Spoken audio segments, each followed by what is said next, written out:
What do you say this week after we saw so many different tragic things happen?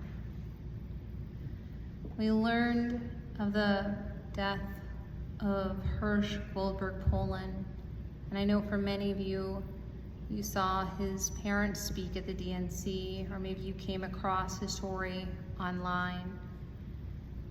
The Israeli-American, born in Berkeley, California, who lost part of his arm in a grenade attack, and who went on to live for over 300 days as a hostage. With him were Ori Danino, Eden Yerushalmi, Almog Sarusi, Alexander Lobanov, and Carmel Gat, all of whom were special, all of whom were unique, all of whom were children of God. We also saw in Winder, Georgia, in Appalachian High School, a shooting which happened, killing 2 students and 2 teachers.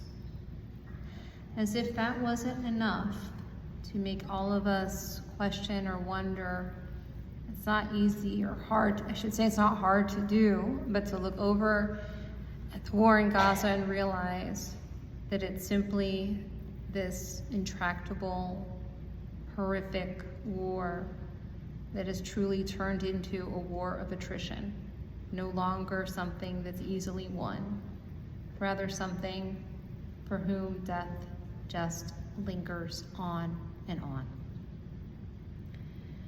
And of course, as a rabbi, when faced with all of this, the words come easily for sermons. They don't. Because what do you say? What can you say?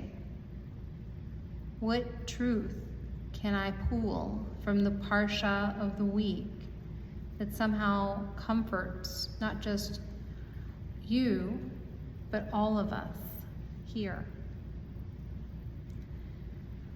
So of course that begged for much reading and meditation. And I thought of the image of the shofar, something that David Hammer will be blowing for us in just a few minutes. If you look at the shofar, not just the shape, but the sound, the tekiah, which begins the shofar blast, is this long, unbroken blast, which sounds almost as if we're crying. Shivarim, 3 wailing blasts, as if we're screaming and simply saying, enough is enough. And the trua, those staccatos that just don't stop, recognizing that when it comes to pain and suffering, sometimes it feels as if it just doesn't stop. And lastly, when we get into the month, into Rosh Hashanah, we end with the Tekiah Gedola, that great long cry, as if we're reaching out to God. There's that wholeness that we start with, followed by the shattering and the brokenness, followed again with the Tekiah Gedola, a strong new wholeness. It was Hemingway who wrote famously that life breaks all of us, but some grow strong in those broken places. And rabbis have taught for generations that one cannot simply acquire Torah through study. One has to live life. One has to suffer. And in that same conversation where the rabbis recognize and understand that through suffering we can learn life's big, powerful lessons, they offer 3. But of course it's for rabbis, so they're not going to tell you exactly what to learn through suffering. And of course, they're not going to all be in agreement. But in breaking out, we read further that one believes that the highest goal of religion is to love God and to understand God through the study of Torah. And he recognizes that believing that to experience suffering is part of God's love. And if he is prevented from engaging in a very activity which brings us to an intimate, loving relationship with God, then maybe he just needs a little more suffering to get there. The second rabbi in the same conversation says prayer rather than study is the experience which creates intimacy, and infers that if God truly loves him, God's not going to bring about a condition that prevents him from engaging in an intimate dialogue.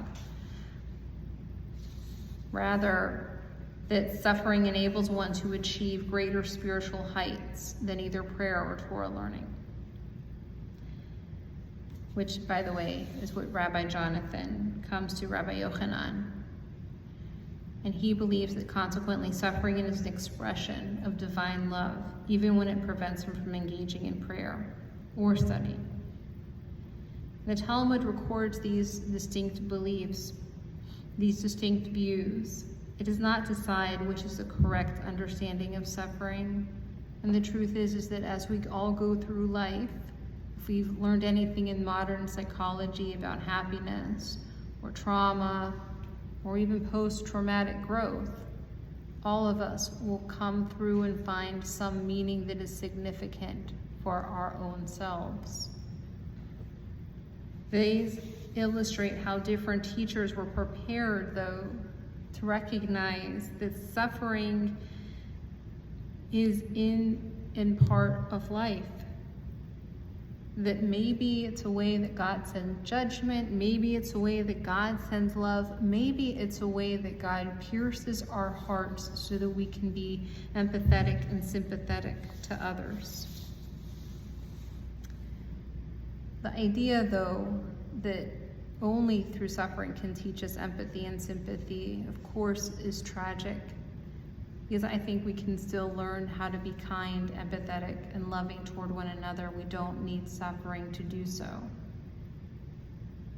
So I wonder, why are we all suffering? Why so much pain?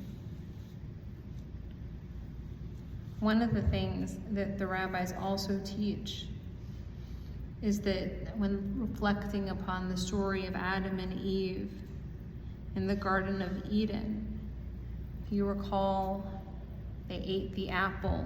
They gained a certain quality of knowledge that they didn't possess before. And upon eating the apple, they understood and first were experienced and exposed to the fact that life ends, that death is a part of life.